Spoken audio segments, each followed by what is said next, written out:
Praise the Lord. All right. Hello. Happy Thursday. Pillow Talk time. I know we're in a different setup, in a different location, so we got to make sure we're looking all right, not looking too crazy. Yeah. I hope your week has been great. How's your week been, sweetie? It's been really good. It's Pillow Talk time. How's your week been? Good. Awesome. Good week. You had a good week. It's even better. Did now. I cook you some amazing vacation. meals this week? Did you cook this week? We're gonna give her about 2 minutes to show up. You don't remember? You cooked this week? You don't remember? I don't know. Oh, okay. Well, guys, we are traveling, and we have our family with us. So if you hear some noise in the back, that's those our are children. little people and that were in the supposed back, to be asleep. So we'll be traveling and everything like that. What kind of parents give their kids a Friday off at school? Us. Yeah, we are traveling. I think it was more like we needed it, but we just couldn't take it without taking them. One of the things I learned from my pastor is that he said every 6 weeks take a break. You should take a break. You got to take a break. He said if you don't go nowhere, but just up the road, take a break. Just take a break. Sometimes every 6 you just need to take a break. You just need to take a break. Yeah. It's okay. So we have about another minute, and then we'll get ready to get started. You can talk while I'm going to pull these notes up because I want to make sure. So we're in a different location, so we got stuff a little differently. So if you see us looking and, we got notes here, just a different setup. But we're so glad to have you this week. We're so glad to have you. Excited about Pillow Talk, and hopefully during our break we get to have a little bit more Pillow Talk, and hopefully you guys are having your Pillow Talk as well. So that would be these awesome. These are the questions, the 7 questions I'm going to ask, and then we'll go back because I want you to bring out that point that you were looking at when you were looking at the survey. We debriefing in front of the camera? I'm sorry, but yeah, I'm sorry. Everybody's like, what they talking about? All right, well, let's get started, sweetheart. Well, we got a few more minutes to see. Well, we started a little bit later. And then Saints have to go to work. Jonathan's not here, so we can go as long as we want. We don't have anybody on the clock watching us. 45 minutes. Just joking. Okay. Well, I guess we will get started. You ready to get started? What we're going to talk about tonight, and like I said, we call this Pillow Talk. Years ago, my wife and I, we were going through a very difficult time in our marriage, and actually us communicating and talking with each other, actually laying down on a pillow in the bed. Hey, Johnny. Laying down on the pillow in the bed, talking is what actually saved our marriage. Yeah. It saved our marriage. You got to talk. At a very challenging time. And reading minds does not help you. And we're gonna talk about that. We're gonna talk about that even more in depth tonight, because what we're gonna cover tonight. We got a good one tonight. Yeah, and it's a shocking one. It's a very shocking one, and I'll tell you how it came about and everything like that. You can't get all the details. Well, it was a conversation. You gotta change it up a little bit to say the innocent, right? You just gotta. Well, I guess. Hey, Yuri. Hey, Miss Yuri. All right. Well, usually we can't see who's popping up, so now that my husband can see who's popping up, I'm gonna speak to everybody that called. But he gonna talk to everybody. Okay, so how this topic came about, and I want to encourage pastors. Hey, Jasmine. I was gonna say Jasmina. Oh, hi, Jasmine. And Thorell. You might need to put your glasses on. It's really tiny, so we're like, Jasmina. Hey, Jasmina. Thank you, John. Oh, thank you, Dylan. Dylan's on duty. Yeah. In the bed. I got it. Now. I got it. You gonna do the broadcast? Okay.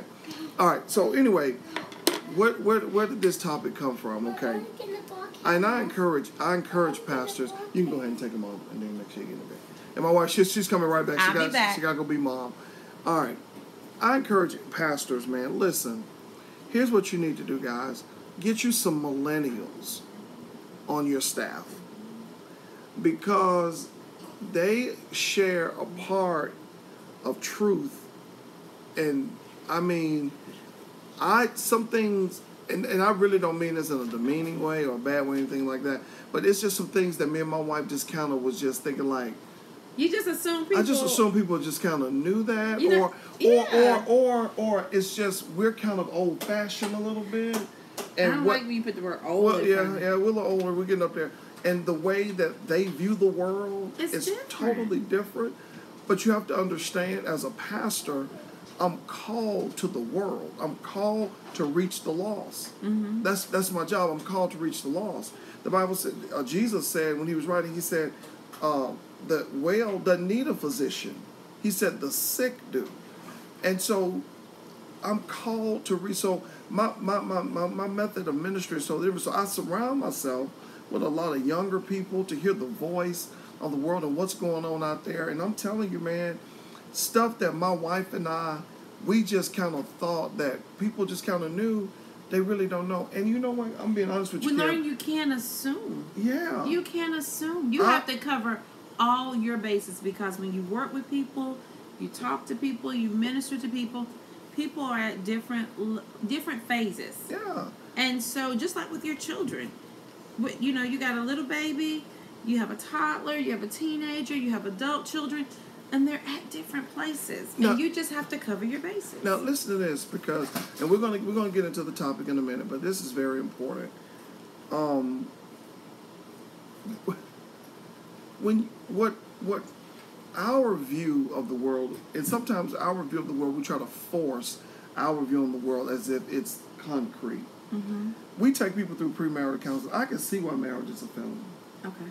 When I sat down and talked to these two young men, and what they shared with me, it was eye-opening. And I was like, my God, wow. This is what's going on. This is why marriages are and these failing. are great young men. Great young men. Great young love men. God. Great young men. Dedicated to God. But I can see now what's happening and how the enemy is tricking. And we tell couples, let me back up before I go get started with the teaching tonight. My wife and I, we always say this, and we tell people, before you get married, go through premarital counseling. Mm-hmm. This is why. Because what you think marriage should look like and what the other person thinks marriage should look like is totally different. Yes. It's totally different. So you need to sit down with somebody that you can trust. My wife and I, we do premarital counseling.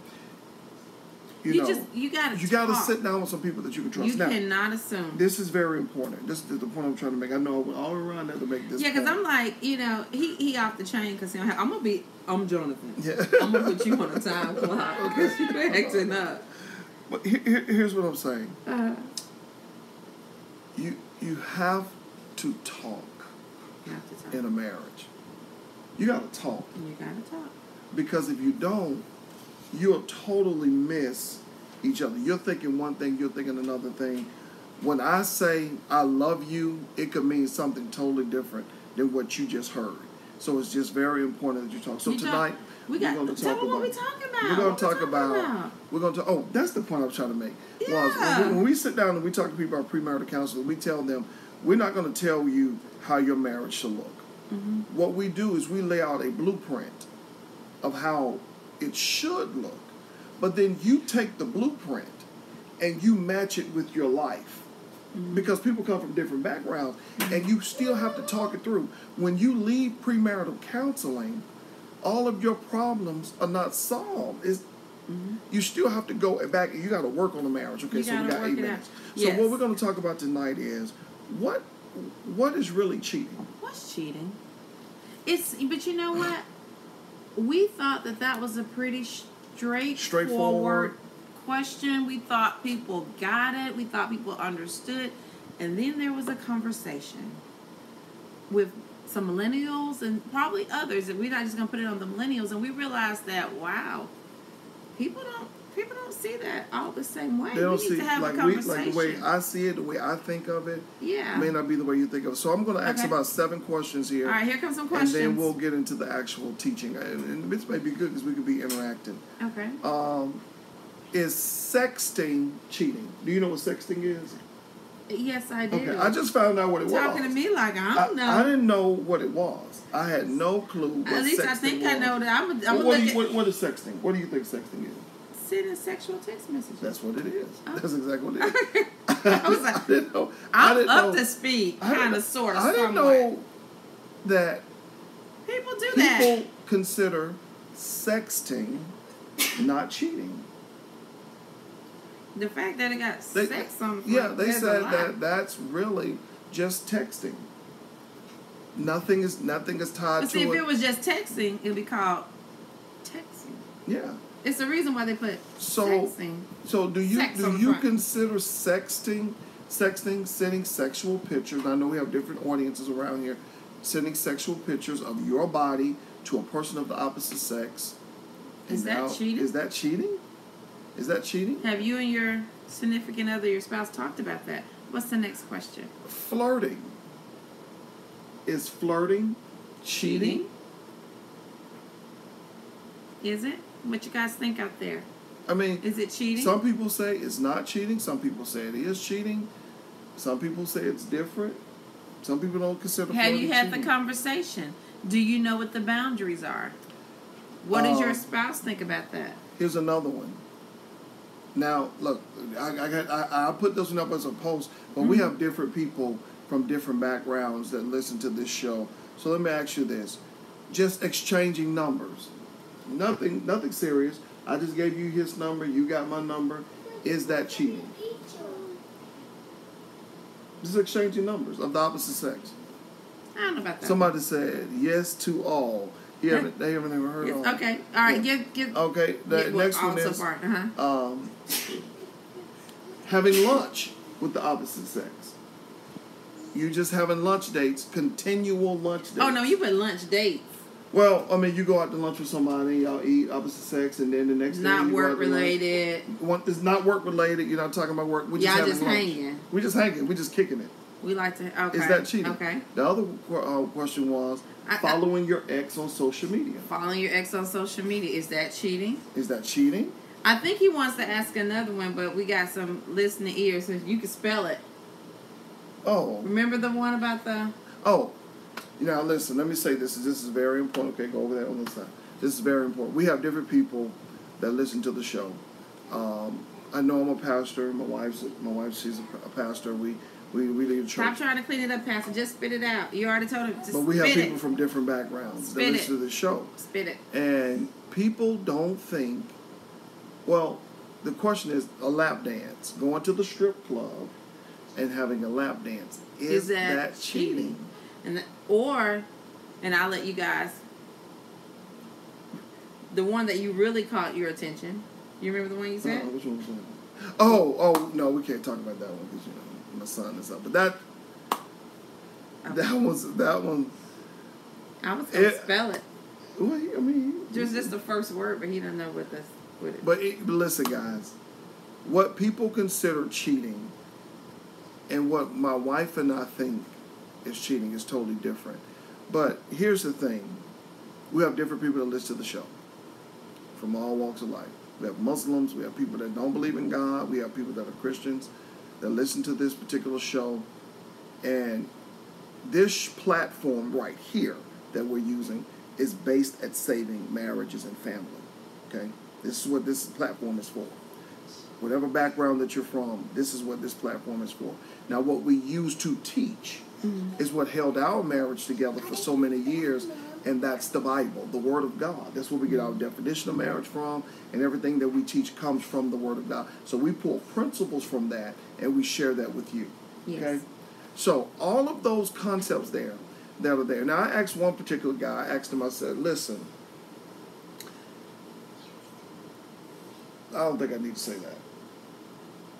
That's heavy. That's heavy. You know what? I'll tell you a second. I think it needs to be said. I think that there are people out there. I think the other question that came to mind needs to be said. So what I'm going to do is I'm going to step away for a second. And I'm going to make sure that listening ears are not within listening distance. And then you need to bring that up. Okay. Good. All right. Okay. Good. All right. But here's the deal. My wife's going. She's going to take the kids in the other room, and I'm going to say this one. So what is cheating? That's a good question. That's what we're going to talk about. That's what we're going to talk about in a few minutes. So the question was asked, and this blew me away. One person said, or a lot, I looked this up on the internet. You can actually search this on the internet. Millennials don't think that oral sex is cheating. Millennials don't think that. They don't think that oral sex is cheating. It's just oral sex. It's not actual intimate with the person. It's just oral sex. They don't think that that's cheating. So what is cheating? What is cheating? And that's what we're going to talk about in a few minutes. What is it? What is cheating? So look at somebody's face. Somebody showing the embarrassed face. I'm sorry about that, but you know, it's people have different backgrounds, and that's what my wife and I would want to talk about. Here, like I told you, we have different people from different backgrounds that listen to the show, all walks of life. Okay, what we teach comes from the Bible, and principles that you have come from the Bible. And so what we're going to teach from tonight to answer this question is the word respect, honor, love.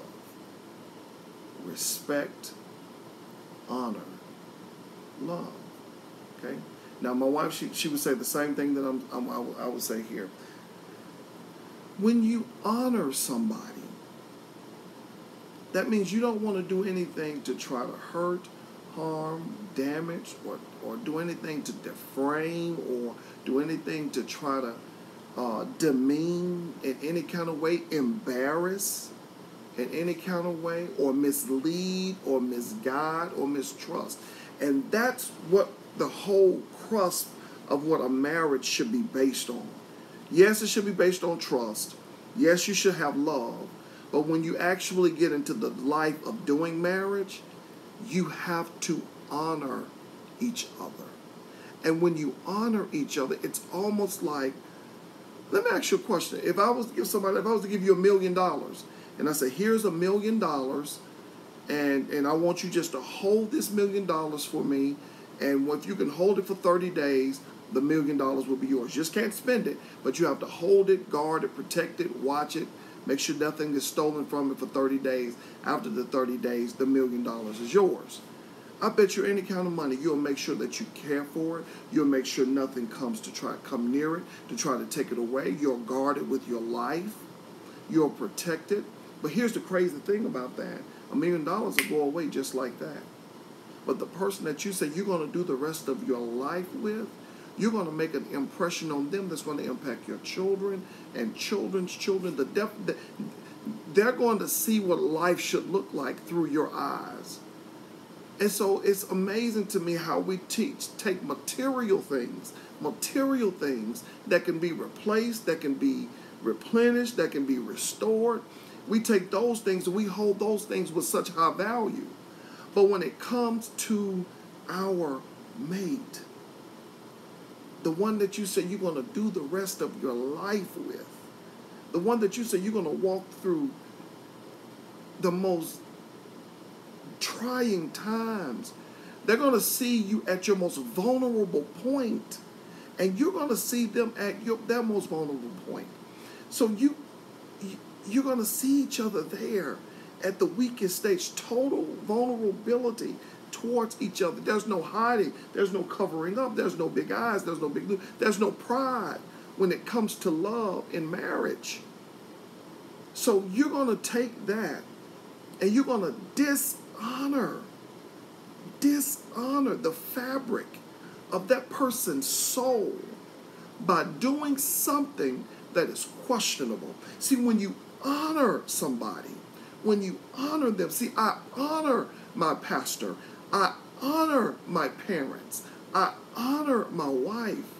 I would never do anything that would embarrass them. Never do anything intentionally to embarrass them. So that's what honor is to care and to guard with the highest level of respect. The highest level of respect that you don't want nothing to ever to be called into question, especially their trust that they've given you so freely. So freely.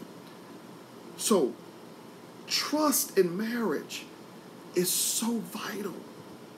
So what is true trust in marriage? True trust in marriage is total vulnerability. Total vulnerability. I mean, they see every aspect of your life. Your life has to be an open book. Because what are we hiding? What are we hiding?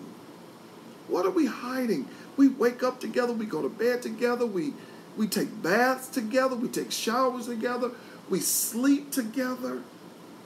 What are we hiding? Total vulnerability. So that's honor. to hold something in high regard. Next one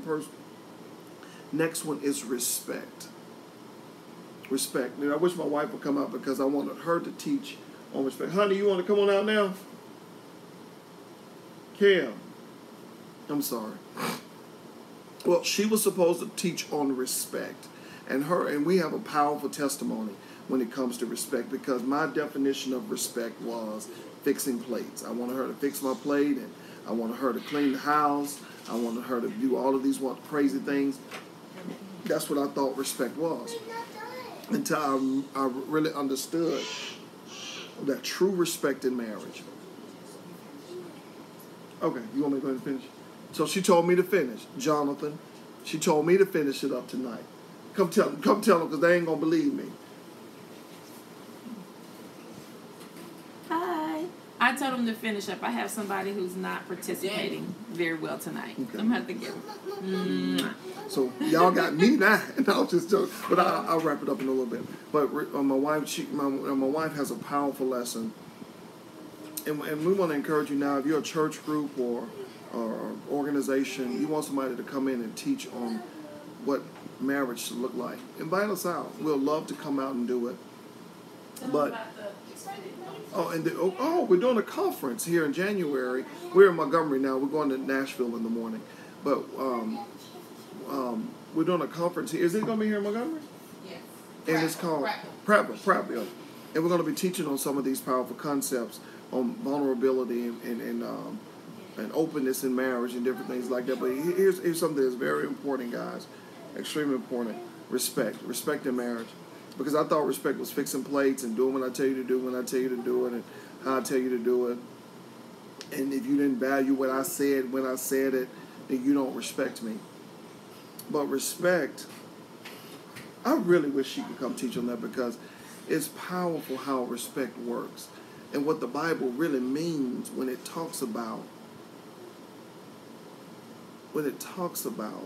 submission and how you're supposed to submit. So, in a nutshell, respect is unselfishly valuing the other person's opinion just as much as you value yours, and doing something simply because you don't want them to do it. You don't want them to do it. You respect them so much, you honor them so much, you'll do something just so they won't have to do it. And we have a powerful lesson that we teach on that. I'm running out of time. And the last one was love. And I'm going to close out with this story here.